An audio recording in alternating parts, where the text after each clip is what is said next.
കൂട്ടുകാരെ പുതിയൊരു വീഡിയോയിലേക്ക് സ്വാഗതം. എല്ലാവർക്കും സ്വാഗതം. ഞങ്ങൾ ഒരു അടിപൊളി ഫേമസ് സ്ഥലത്താണ് നിൽക്കുന്നത്. അടിപൊളി ഫേമസ് സ്ഥലം എന്ന് പറഞ്ഞാൽ ഇന്നൊരു കൊട്ടാരമാണ് ഞങ്ങൾ നിങ്ങൾക്കായി പരിചയപ്പെടുത്തുന്നത്. നിങ്ങൾ എല്ലാവരും കേട്ടിട്ടുള്ള കൊട്ടാരമാണ് നമ്മുടെ അയ്യപ്പന്റെ കുട്ടിക്കാലം ഓർമ്മപ്പെടുത്തുന്ന നമ്മുടെ പന്തളം കൊട്ടാരം. അപ്പൊ പന്തളം കൊട്ടാരം ഇപ്പൊ എങ്ങനെയാണെന്നുള്ളത് നമുക്ക് അറിയില്ല. നമ്മുടെ പന്തളത്ത് നമ്മുടെ പന്തളം വന്നതിന് ശേഷം പന്തളത്ത് നിന്ന് നമ്മള് വണ്ടി ഒരിടത്ത് ഒതുക്കി എന്നിട്ട് പതിനകത്തൂടെ നടന്നു പോവുകയാണ്. ഓക്കെ, അപ്പോൾ നമുക്ക് അകത്തോട്ടുള്ള കാഴ്ചകൾ കാണിച്ചു. MC റോഡിൽ നിന്നും കഷ്ടിച്ച് 250 മീറ്റർ മാത്രം ദൂരമാണ് കേട്ടോ നമ്മുടെ പന്തളം കൊട്ടാരത്തിൽ പോകാനുള്ളത് കേട്ടോ. എന്ന് പറഞ്ഞാൽ നമ്മൾ ഈ പൊയ്ക്കൊണ്ടിരിക്കുന്നതെന്ന് പറയുമ്പോൾ പന്തളം കൊട്ടാരത്തിലോട്ടുള്ള ഒരു വഴിയാണ്. റോഡായിട്ട് ഇതിനാണ് ടാർ ചെയ്തിട്ടുണ്ട്. പന്തളം കൊട്ടാരം എന്ന് നമ്മൾ ഇപ്പം പറയുന്നുണ്ടെങ്കിൽ നമ്മളിതായി പൊയ്ക്കൊണ്ടിരിക്കുന്നതൊക്കെ കൊട്ടാരത്തിൻ്റെ വകയായിരുന്നു. ഇപ്പോഴിത് പ്രൈവറ്റ് പ്രോപ്പർട്ടി ആണെന്നാണ് തോന്നുന്നത് കേട്ടോ.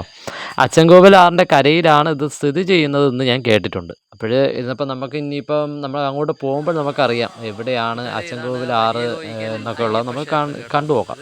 തിരുവാഭരണം സൂക്ഷിച്ചിരുന്ന കെട്ടിടവും തേവാരപ്പുരയും മറ്റും ഇതിനടുത്താണ് കേട്ടോ. നമ്മുടെ ഈ കൊട്ടാരത്തിൻ്റെ അടുത്ത് തന്നെയാണ് തേവാരപ്പുരയും പിന്നെ തിരുവാഭരണം സൂക്ഷിച്ചിരുന്ന കെട്ടിടമൊക്കെ സ്ഥിതി ചെയ്തിരുന്നത് കേട്ടോ. നമ്മളിപ്പോൾ പോകുന്ന വഴിക്ക് ഒരു ക്ഷേത്രമുണ്ടെന്ന് ഒരാൾ നമ്മുടെ അടുത്ത് പറഞ്ഞു തന്നായിരുന്നേ.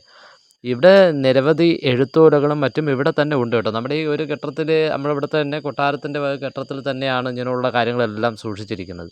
പഴയ കൊട്ടാരത്തിൻ്റെ ഭൂരിഭാഗവും കാലപ്പഴക്കത്താൽ നശിച്ചെങ്കിലും ചുരുങ്ങിയ ഭാഗങ്ങൾ ഇപ്പോഴും കാണാം. നമ്മൾ ആ കാണുന്ന ചുരുങ്ങിയ ഭാഗങ്ങൾ, നമ്മൾ ആ പറയുന്ന ചുരുങ്ങിയ ഭാഗങ്ങളൊക്കെയാണ് നിങ്ങൾ ഈ കണ്ടുകൊണ്ടിരിക്കുന്നത് കേട്ടോ.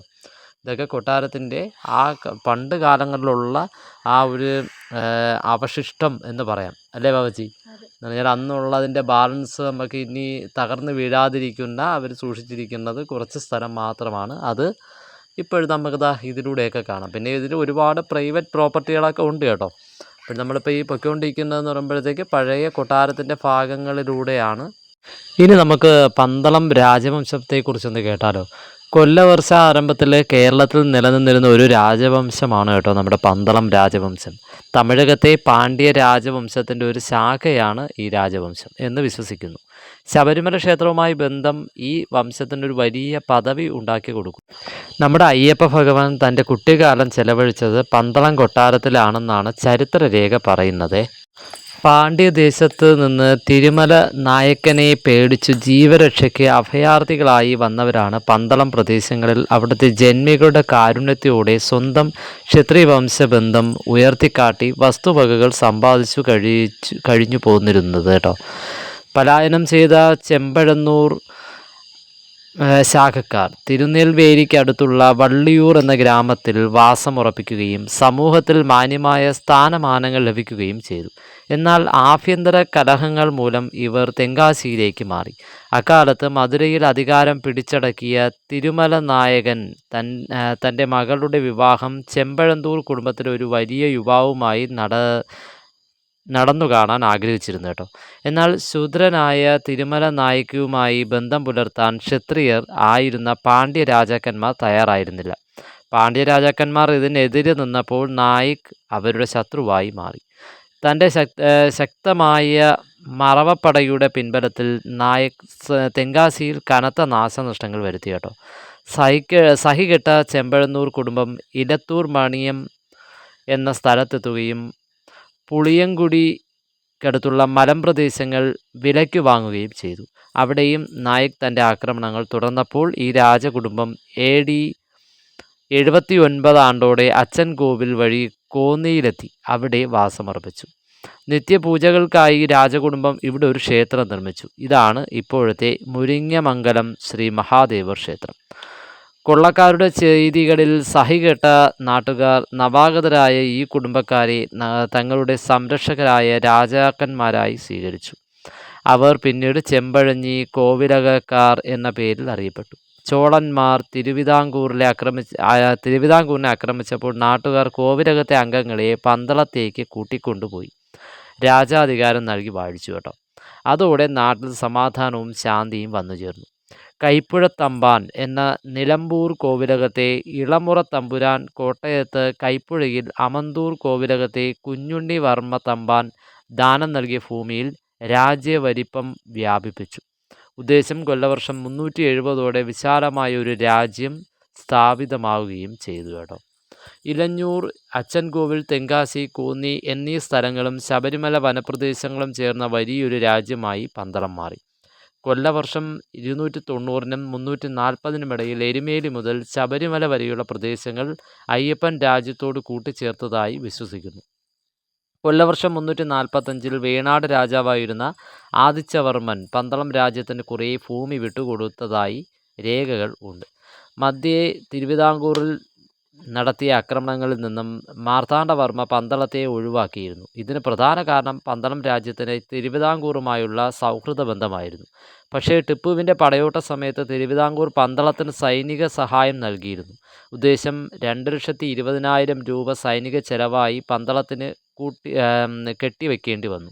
പല തവണകളായും ശബരിമല ക്ഷേത്രത്തിലെ വരുമാനം ഉപയോഗിച്ചും കടം വീട്ടി വന്നു. എന്നാൽ പിന്നീട് കടം വീട്ടാൻ പറ്റാതെയായപ്പോൾ തിരുവിതാംകൂറുമായുള്ള ഒരു ഉടമ്പടി പ്രകാരം പന്തളം രാജ്യം മുഴുവനായി തീറെഴുതി നൽകേണ്ടി വന്നു.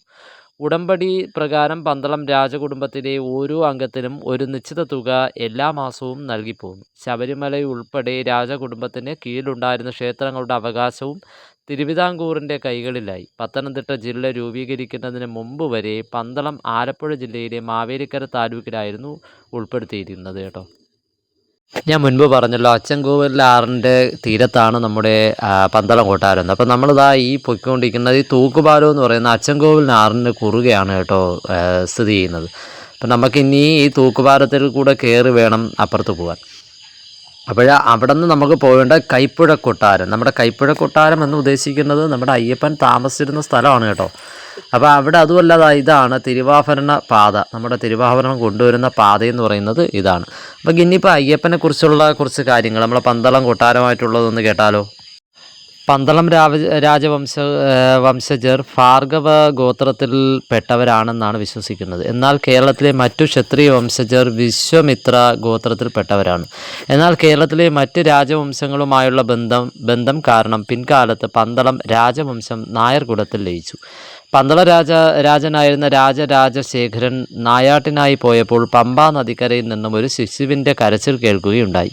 ശബ്ദം കേട്ട ദിക്കിലേക്ക് പോയ രാജാവ് അവിടെ ഒരു കോമള വദനനായ കഴുത്തിൽ മണിയോടുകൂടിയ ഒരു ശിശുവിനെ കണ്ടു. കുട്ടികളില്ലാതെയായിരുന്ന രാജാവിന് ഈശ്വരൻ തനിക്കു തന്ന വരമാണ് ഈ ശിശുവെന്ന് വിശ്വസിച്ചു.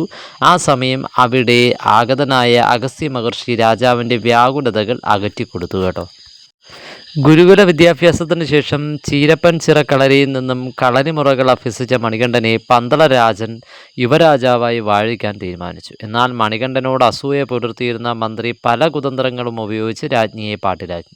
മണികണ്ഠനെ അളവറ്റ് സ്നേഹിച്ചിരുന്ന രാജ്ഞി മന്ത്രിയുടെ പൊള്ളയായ വാക്കുകൾ കേട്ട് അവർ മെനഞ്ഞ പദ്ധതികൾ പ്രകാരം കഠിനമായ വയറുവേദന നടിച്ചു. കൊട്ടാരം വൈദ്യർ മന്ത്രിയുടെ നിർദ്ദേശപ്രകാരം രാജ്ഞിയുടെ കലശലായ വയറുവേദനയ്ക്ക് പുലിപ്പാൽ മാത്രമാണ് ഏക ഉപായമെന്ന് പറഞ്ഞു. അവതാര ഉപദേശം പൂർത്തിയാകാൻ സമയമായതിനാലാണ് നല്ലവളായ രാജ്ഞി പോലും മന്ത്രിയുടെ വാക്കുകളെ വിശ്വസിച്ചത് കേട്ടോ.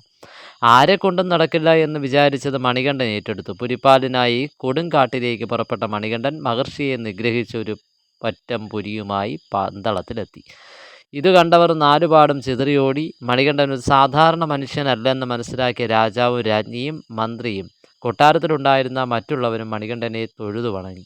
തൻ്റെ അവതാര ഉദ്ദേശം പൂർത്തീകരിച്ച മണികണ്ഠൻ രാജാവിനോട് ശബരിമലയിൽ തനിക്കായി ഒരു ക്ഷേത്രം പണിയണമെന്നും തന്നെ പോകുവാൻ അനുവദിക്കണമെന്നും അഭ്യർത്ഥിച്ചു. അനന്തരം അപ്രത്യക്ഷനായ മണികണ്ഠൻ എന്ന് പറഞ്ഞ അയ്യനെ എന്നും അപ്പനെ എന്നും ജനങ്ങൾ വിളിച്ചു.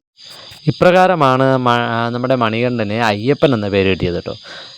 നിർഭാഗ്യവശാൽ നമ്മൾ കൊട്ടാരം കാണാൻ വന്നതിന് ശേഷം നമുക്ക് കൊട്ടാരം എല്ലാം പൂർണ്ണമായി കാണാൻ കഴിഞ്ഞിട്ടില്ല കേട്ടോ. നമുക്കിതിനകത്തൊന്നും കയറി അങ്ങനെ ഭയങ്കരമായിട്ട് കാണാനൊന്നും കഴിഞ്ഞിട്ടില്ല. നമ്മൾ പ്രതീക്ഷിച്ചത് പോലെ നമുക്കൊരു നമുക്കിവിടെ കിട്ടിയില്ല അല്ലേ ആവശ്യം. അതെ, പിന്നെ നമ്മൾ എന്തായാലും നിങ്ങൾക്ക് വേണ്ടി നമ്മളിത് ഷെയർ ചെയ്യാണ്.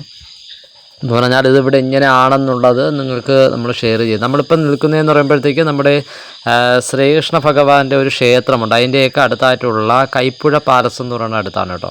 അപ്പോൾ കൈപ്പുഴ പാലസിൻ്റെ ഭാഗത്താണ് നമ്മളിപ്പോൾ നിൽക്കുന്നത്. ബാക്കി നിങ്ങൾ ഇത് കാണുന്നുണ്ടല്ലോ, ഇതൊക്കെ എന്ന് പറഞ്ഞാൽ നമ്മുടെ കൊട്ടാരത്തിൻ്റെ കുറേ ഭാഗങ്ങൾ മാത്രമാണ്. കൂട്ടുകാരെ, പന്തളം കൊട്ടാരത്തിൽ ഇവിടെ കാണാനായിട്ട് ഇപ്പോൾ ഒന്നുമില്ല കേട്ടോ. വന്ന് വേണമെങ്കിൽ നമുക്ക് സ്ഥലം കണ്ടുപോകാം. അമ്പലത്തിൽ കയറാം കേട്ടോ, നമ്മുടെ അമ്പലമുണ്ട്, അമ്പലത്തിൽ കയറാം. പിന്നെ കൊട്ടാരമൊന്നും നമുക്ക് സന്ദർശകർക്കായിട്ടൊന്നും തുറന്നു കൊടുക്കുന്നില്ല. അപ്പോൾ നമ്മളിപ്പോൾ വന്നതെന്ന് പറഞ്ഞത് ഇതാണ് അയ്യപ്പൻ താമസിച്ചിരുന്നു എന്ന് പറയുന്ന വീട്. അപ്പോൾ അത് കാണുന്നതിന് അറിയത്തില്ല. അങ്ങനെ നമ്മൾ ചോദിച്ചപ്പോൾ ഇവിടെ വന്നതാണ്. അപ്പോൾ ഇവിടെ നോ എൻട്രി ആണ്, അങ്ങോട്ട് കയറാൻ പറ്റത്തില്ല. വന്ന ക്ഷീണത്തിന് ഞങ്ങൾ ഇവിടെ ഇങ്ങനെ ഇരിക്കുകയാണ്. അപ്പോൾ നിങ്ങൾക്ക് ജസ്റ്റ് ഒന്ന് പറഞ്ഞു തന്നേ ഉള്ളൂ. വന്നാൽ സമയം വല്ലതും ഉണ്ടോ എന്ന് ഞങ്ങൾക്ക് അറിയത്തില്ല. ഇപ്പം എന്തായാലും നോ എൻട്രി എന്നാണ് കാണിച്ചേക്കുന്നത്. ഇപ്പം എത്ര മണിയായിട്ടാ? ഇപ്പോഴ് 11 മണിയായി. 11 മണിയാണ് ആയത്. അപ്പം നോ എൻട്രി എന്ന് കാണിച്ചേക്കുന്നു, പ്രവേശനം ഇല്ല. അതിന് പ്രത്യേകത ദിവസങ്ങളിലെ ഓപ്പൺ ചെയ്ത് കൊടുക്കുള്ളൂ. അങ്ങനെ ഒന്നും അറിയാൻ പാങ്ങില്ല കേട്ടോ. എന്നാൽ നമ്മളൊരു അമ്മയെ കണ്ടതാണ്. പക്ഷെ അമ്മ നമുക്ക് വീട് നിന്ന് കാണിച്ചു തന്നു. പക്ഷെ ഞങ്ങൾ വിചാരിച്ച വീട് ഇപ്പം കാണുമായിരിക്കും എന്ന് പറഞ്ഞ്, അതാണ് നമ്മൾ ഇത്രയും ദൂരം നടന്ന് വന്നത്. ഇതൊന്നും ഇല്ല. ഇതൊക്കെയാണ് റോഡ്. ഇതൊക്കെ എനിക്ക് തോന്നുന്നു മറ്റേ തിരുവാഭരണം കൊണ്ടുപോകുന്ന വഴിയൊക്കെയാണെന്ന് തോന്നുന്നു. അതെ, അതൊക്കെ കാണിച്ചിട്ടുണ്ട്. ഇതൊക്കെ ബോർഡൊക്കെ വെച്ചിട്ടുണ്ട്. പക്ഷെ വീട് പ്രവർത്തനമല്ലെന്ന് അപ്പോൾ ഞങ്ങളുടെ പന്തളത്തെ വിശേഷങ്ങൾ ഇതൊക്കെയായിരുന്നു. വീഡിയോ കണ്ട് ഇഷ്ടമായ ലൈക്ക് ചെയ്യാനും കമൻറ്റ് ചെയ്യാനും ഷെയർ ചെയ്യാനും മറക്കരുത് കൂട്ടുകാരെ. അടുത്തൊരു വീഡിയോ വീണ്ടും കാണാം. Thanks for watching.